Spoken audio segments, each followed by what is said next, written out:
Hello everybody, it's Tim here again, here another movie review, this time for the movie The Electric State. Now, The Electric State is actually based off a book, I believe. I don't even know if it's the same name in the book. I'm not for sure. I've never read the book. I don't know shit about the book. So I'm reviewing this just as a movie. I've seen that this movie got really bad reviews and did really poor on Netflix too, I believe. I believe this is a Netflix movie.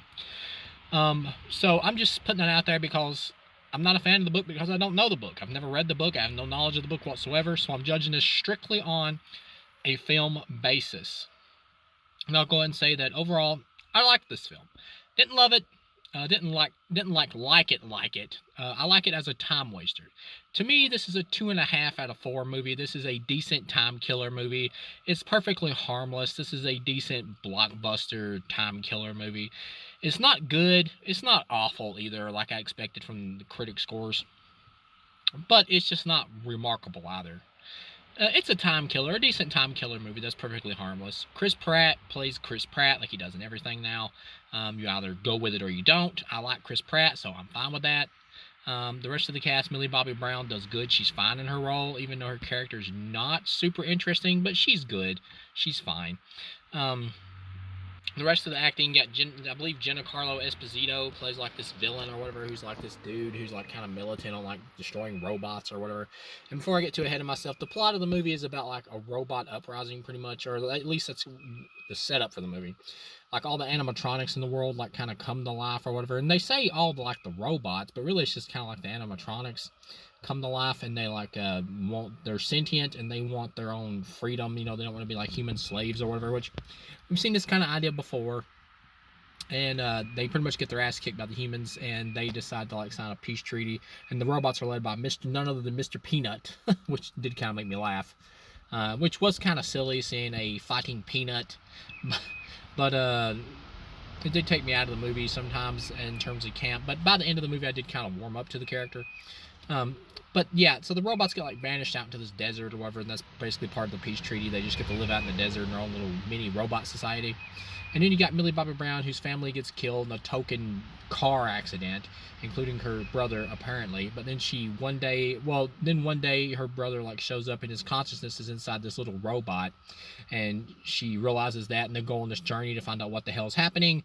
You get a quick, brief, small role by none other than Jason Alexander at the beginning of this. It's like this asshole, abusive dude who Millie Bobby Brown is staying with, and they escape from his place. And then everybody in the movie is like pretty much in like a VR virtual world inside like these mecha robot bodies, you know. And it tries to have a small kind of commentary thrown in about how technology is kind of like consuming us and all that kind of thing.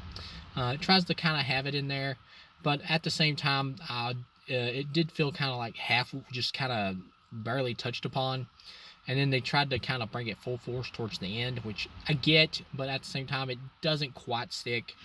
And the whole robots like versus humans like wanting autonomy or whatever, that is really in the background for most of this movie until like maybe the climax again, where the robots have to team up with Millie Bobby Brown to like storm this fortress led by this evil scientist played by Stanley Tucci, who he's pretty much, you find out that he's gotten her brother's body and he's like using it to create the VR technology or whatever, where they can all enter these robot bodies to like basically sustain all this technology and everything.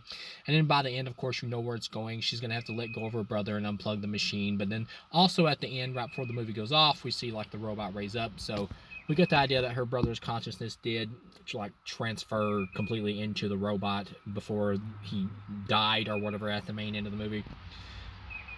So if there's a sequel, he would be teamed back up with her or whatever. And by the end, like her and Chris Pratt are like staying with the robots, and she's like sending a message out to society like, if you want to get away from all the technology and everything and all that kind of stuff and not let it control you, and you want to live life or whatever, you can come be with us. And that's pretty much how the movie ends. Chris Pratt is just pretty much like this drifter dude, and he's got this little robot companion.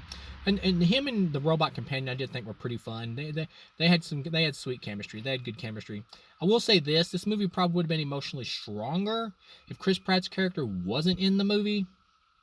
because then you could have focused more on Millie Bobby Brown's character and her just like finding the robot society or whatever herself, and like just focused more on the bond with her and her brother or whatever who's in the robot body, and more about them as a family.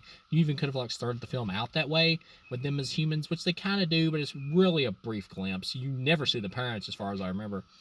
um they don't even register.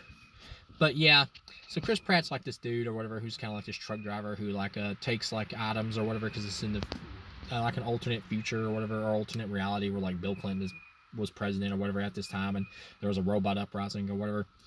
But and he like transports these items that are like kind of like hard to find, and he sells them and all that. And Giancarlo Esposito is this dude who's like got a hard on for wanting to like kill robots and bring robots in because he doesn't see them as being alive and that kind of thing. And by the end of the movie, he kind of has like an epiphany where he's like, I'm not really living, and I'm just living through a machine. And so he just kind of like takes his thing off at the end and leaves the movie, which didn't totally feel earned because he is kind of such an asshole for the first half.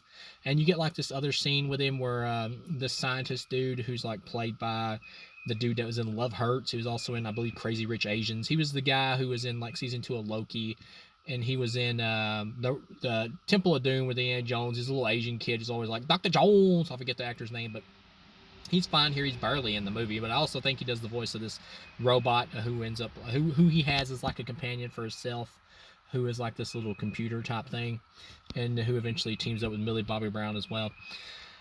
But he doesn't really kill him. He's like pointing a gun at him, and then like this other military dude comes up beside him and shoots him, and he dies. And then that's when the Esposito realizes that maybe he's gone too far because he doesn't really want to kill humans or whatever. But that doesn't really totally add up for me, because at the beginning of the movie when he was like chasing after Millie Bobby Brown and Chris Pratt when he found them and he was trying to kill the robots, he had like no problems like slinging them around and stuff. And granted, when he did get them in like holds and stuff where he could have killed them, he didn't.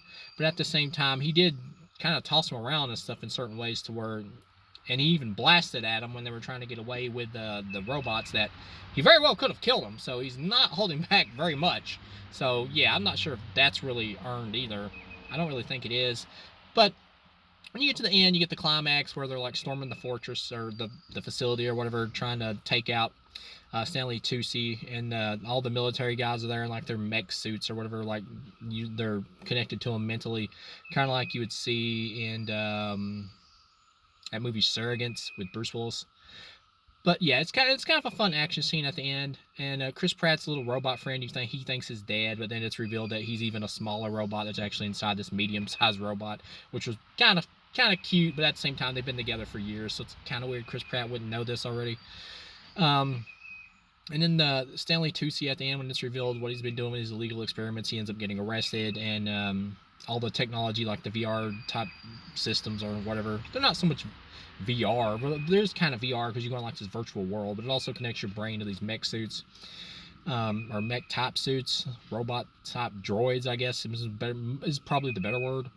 But so pretty much all of it gets shut down at the end, and Stanley Tucci gets arrested, and you get some action with Mr. Peanut where he's like got a knife or a blade or whatever on Stanley Tucci at the end, which I thought was kind of cute. But yeah, overall, of course the good guys win. Overall, it's a 2.5 out of 4. This was a decent time killer for me. Would I watch this again?